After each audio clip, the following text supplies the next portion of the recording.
Welcome to episode 19 of the Skadi podcast. This episode is the third and final episode of the Rogue Trader trilogy. So far we've looked at three major cases of rogue trading from the last 30 years, those being Leeson of Barings, Jerome Kerviel of SocGen and Kweku Adoboli of UBS. In this episode, we'll be looking at how instances of rogue trading might look different in the current wholesale financial markets, with a focus on the risks of business in transition, just like we've seen with the recent Credit Suisse UBS takeover. We hope you enjoy.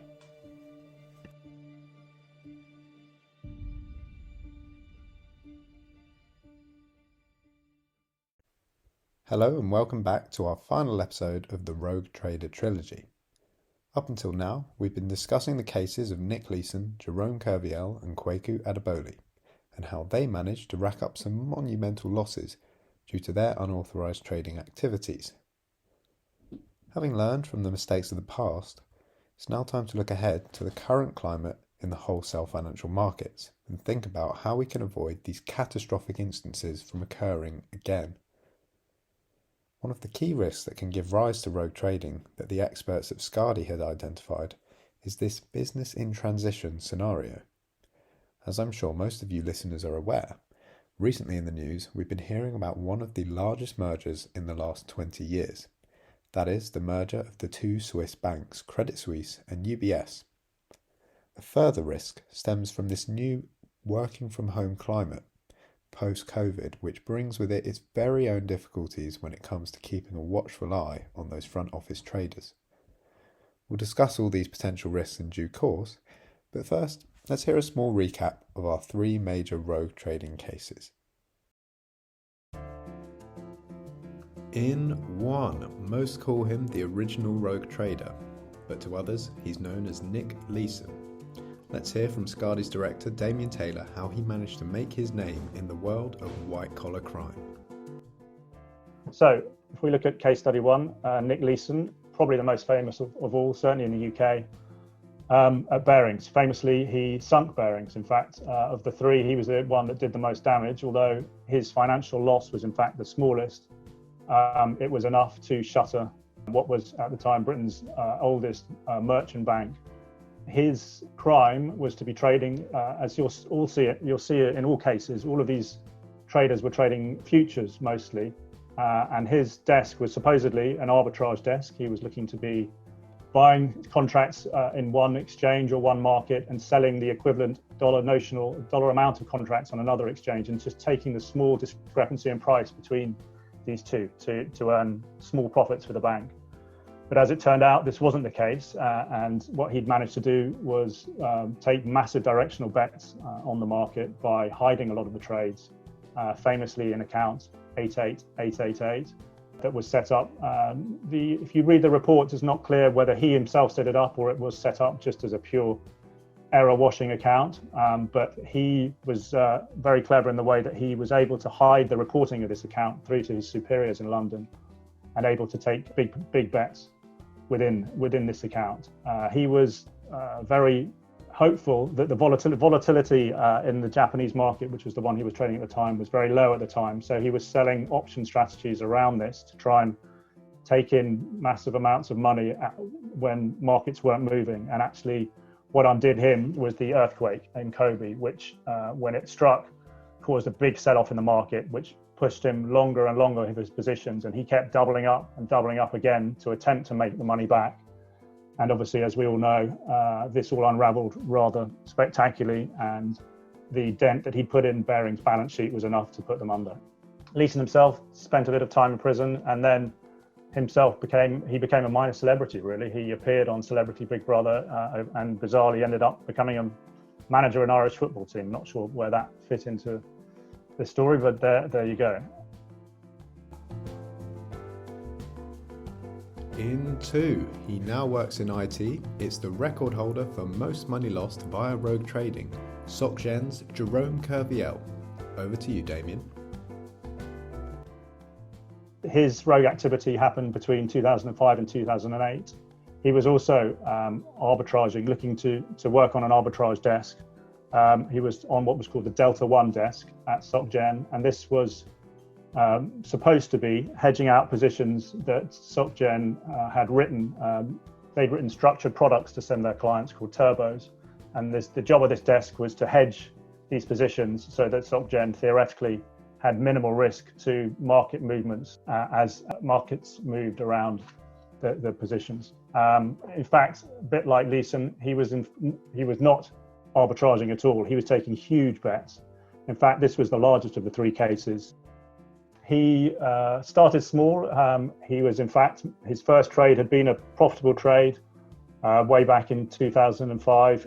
He had shorted Allianz, the German insurer, during the London bombing attacks and made decent money on the trade, I think about 500,000 euros, for which he got a pat on the back, even though his desk were theoretically not supposed to be taking positions. I think that was an encouragement for him to carry on and carry on trading.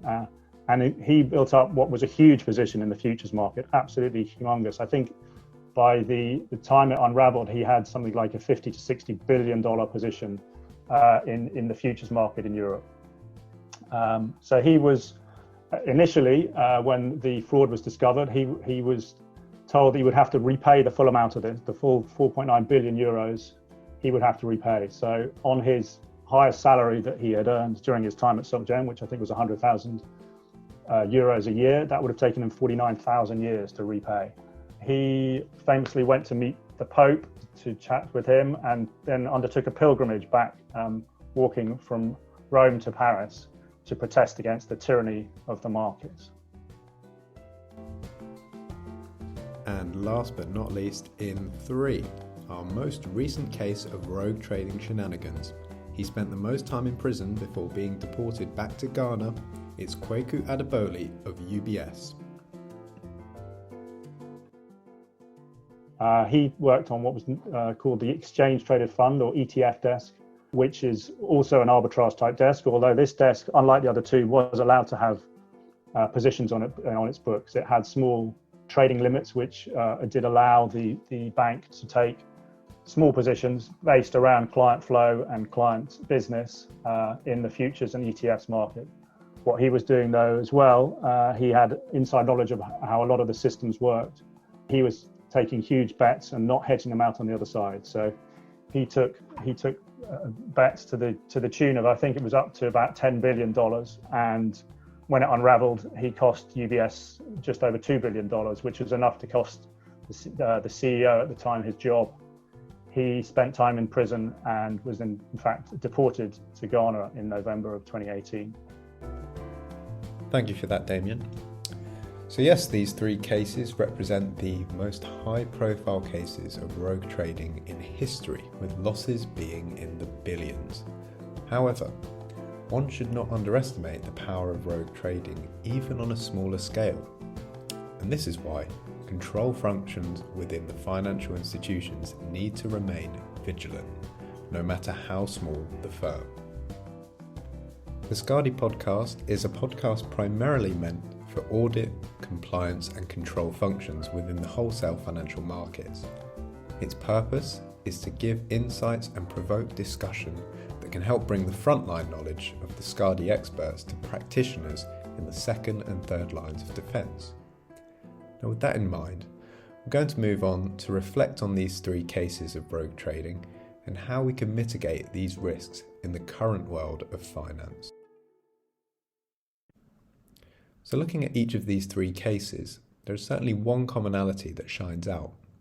That is, all 3 of our famous rogue traders came from an operations background within their respective institutions.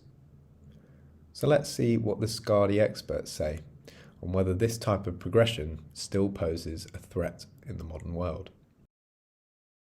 So obviously one of the main ways that the 3 cases of rogue traders that we've looked at, the main ways that they have had success, inverted commas, in their rogue trading is because all 3 of them came from an operations background.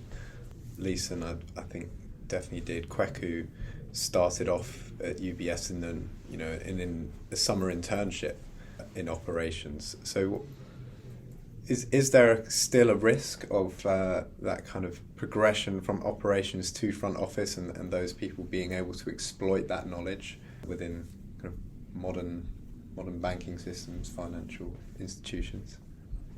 It's an interesting point, because if we look at this from a cultural perspective, if you're working perhaps in operations or perhaps in the middle office, perhaps you're on the dealing floor already, and you're working for the traders and the salespeople, a lot of people in those positions want to progress to become a trader, to become a salesperson, to get into the front office. And the interesting point with that is that can create a situation whereby someone that's eager to get into that position, could they be assisting somebody in the front office? Could they be amending trades, touching trades? Could they be, doing things they shouldn't be in order to try and get that progression into the front office? It's certainly a risk that's worth considering in this instance. I think that's a good point. I think generally I would say it's harder to progress from an operational background into the trading background now than it was back then. Certainly back in the 90s, 95, early 2000s. But I think Dave's point is a valid one. I think because traders always want operations to focus on their customer trades first. They want to get the minimal of settlement failures, and they want a very happy client at the end of the day to give them more business and trade more often.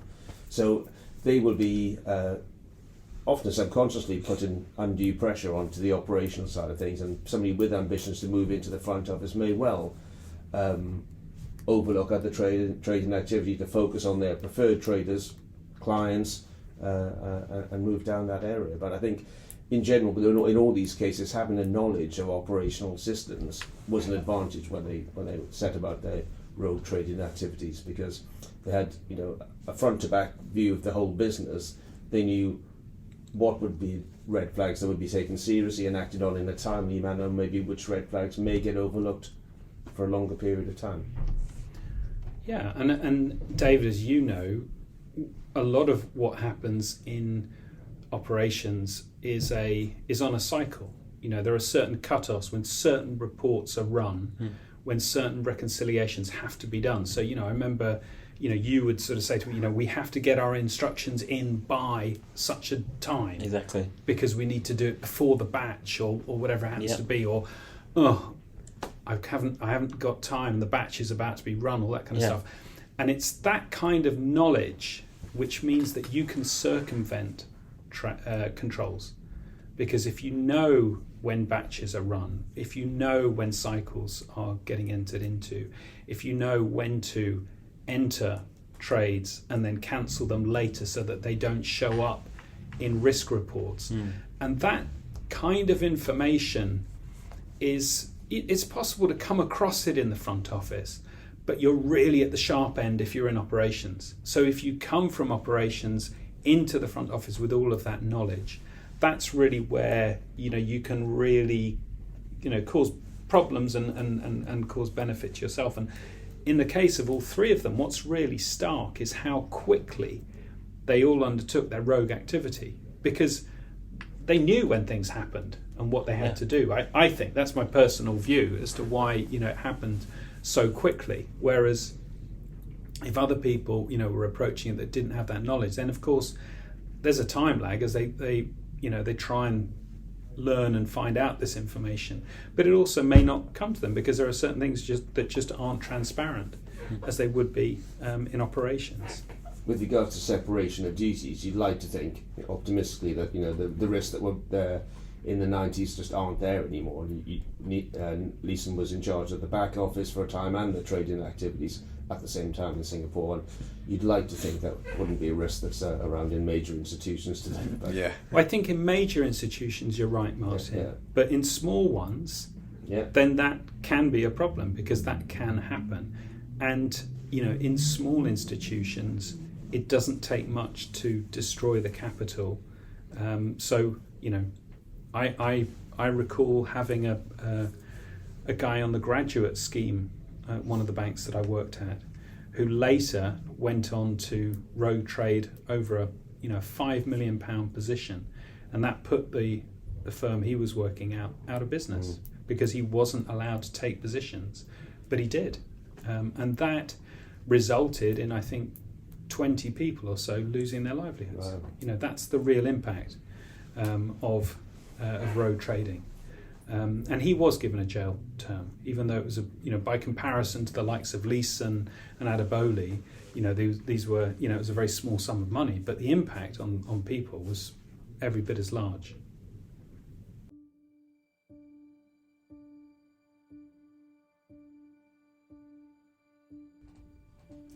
You're listening to the Skadi podcast. Skadi are the financial experts. Our deep understanding of complex financial products and front office expertise give us the ability to ask the right questions for you and solve the problems other subject matter experts cannot see at speed. Whether we've worked as traders or in operations, everyone you'll speak to at Skadi has frontline knowledge and a deep understanding of financial products. We share our practical financial knowledge, analysis, focus and clear thinking, and we communicate with clarity. We're proudly multilingual. We take great care to make our findings accessible so you feel confident, you understand what's happening when and why. Skadi, the financial experts. Another commonality from these three cases is this idea of businesses in transition. In the case of Leeson, we had the move of Barings to ING after the great sell-off from the Kobe earthquake. Kerviel's era saw the effects of the global financial crisis change the world of banking, and Adoboli's activities cost the CEO of UBS and a few other high-ranking professionals their job in the wake of the great financial crisis. Without a doubt, the uncertainty and the loss of complacency that arises from business in transition can heighten the risk of rogue trading. So what kinds of business in transition have we seen recently? The new norm is working from home. I mean, you cannot argue that we haven't lived through the largest business transition the world has ever seen, really. Each of the three individual cases we talk about were transitions within their individual banks, but this is a mass change to working practices and people working from home. Are they sitting on secure networks? They may be logging into secure accounts into banks that they're working at to be able to go about their daily activity, but could people hack into their systems and then hack through to their banks? I cannot stress enough, business in transition was a red flag for all three of the cases that we've seen, and we definitely live in different times now, and massive business disruption that we've seen. And also think about what's happened to some banks would have had staff furloughed. Some people might have been doing one job and now they're doing another, or maybe having to cover for somebody else.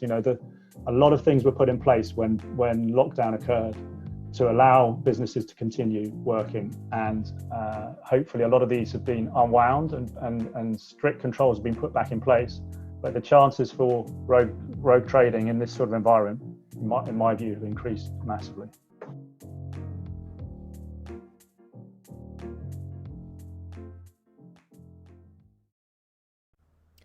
Indeed, the post-COVID world of work has left business with a brand new way of doing things.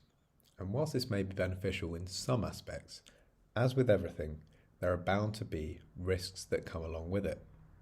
As Damian highlighted there, the new work from home era has meant that many people will now have access to systems and such from the very comfort of their living room. Not to mention the fact that it might be even easier now for individuals to avoid confrontations with other workers in their firms, since they're no longer all in one place, in one office. So looking at more recent times, we've perhaps seen one of the largest examples of business in transition for quite some time.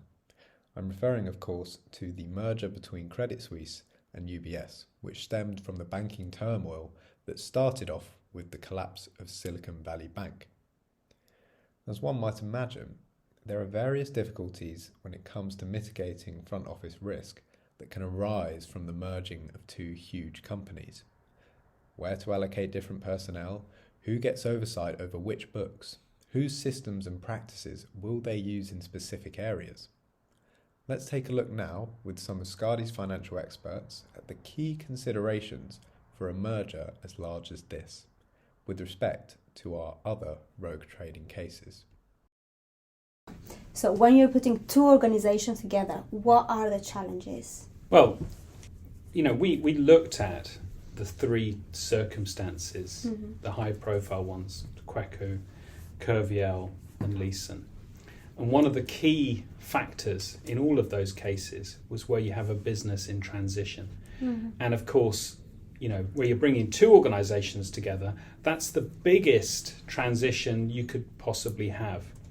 And what happens on the ground is that you have changes to reporting lines, and that can be really important because you can have geographical changes where you have people that have a local manager but perhaps a regional manager or a global manager, and that can change, and it can be someone from outside of the organisation.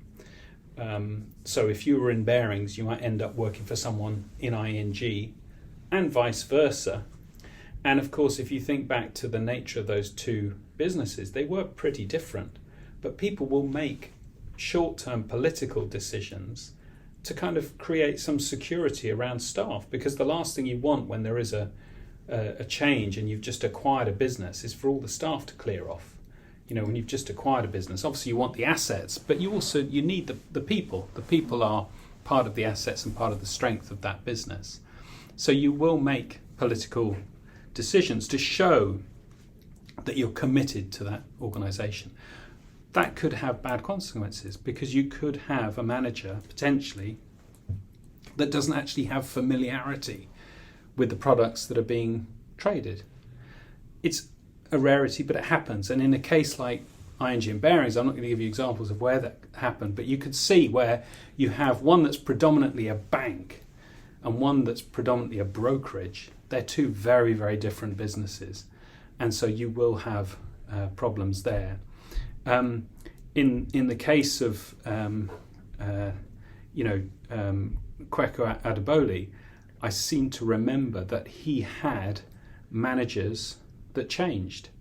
And for a long period of time, he had a manager that wasn't even aware of his reporting line through to him. So there was a sort of lack of ownership. And these are the kind of things that happen where you may have things that fall through the gaps.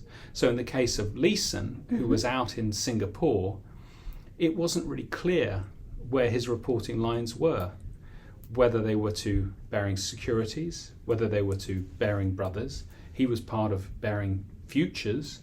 These were all different businesses. And then, of course, he was out in a region out in Asia, far away from the London time zone where everything was headquartered. So his reporting lines weren't well defined, and that gave him opportunities. So a merger certainly is one of the biggest situations where you get a business in transition.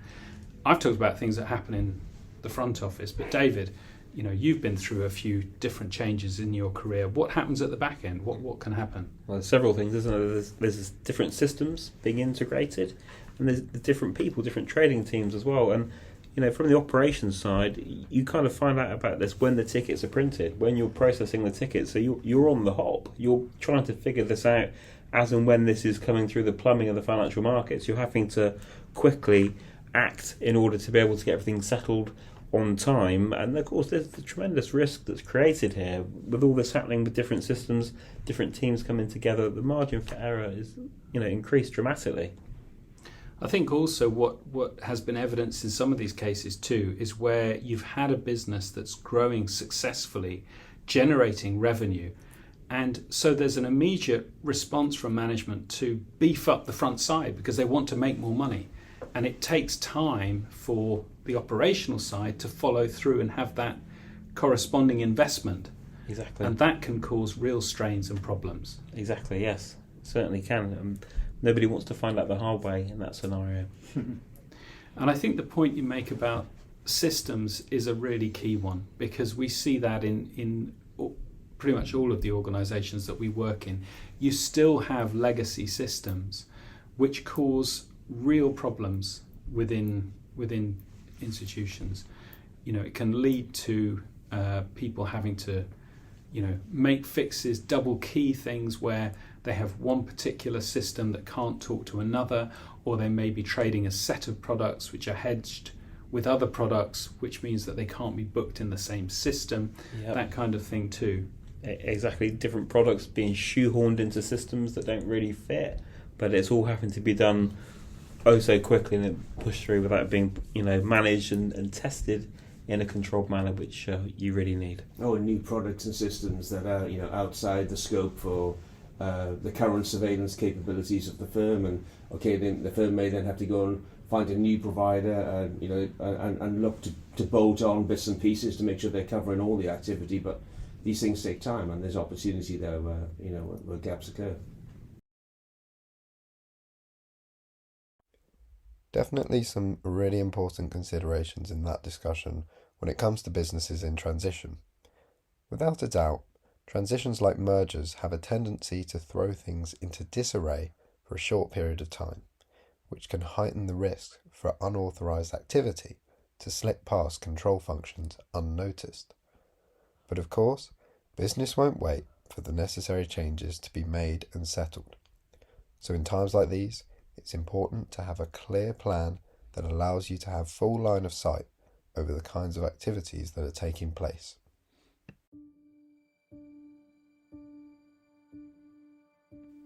You've been listening to the Skadi podcast. This episode was the final part of the Rogue Trading Chronicles, where we've been discussing the rogue trading activities of Nick Leeson, Jerome Kerviel and Kweku Adoboli. On the discussion panel today was Nick Corry, Damian Taylor, Martin Anthony and David Bridges, with research and interviews carried out by Coleman, Corry and Alexandra Mexi.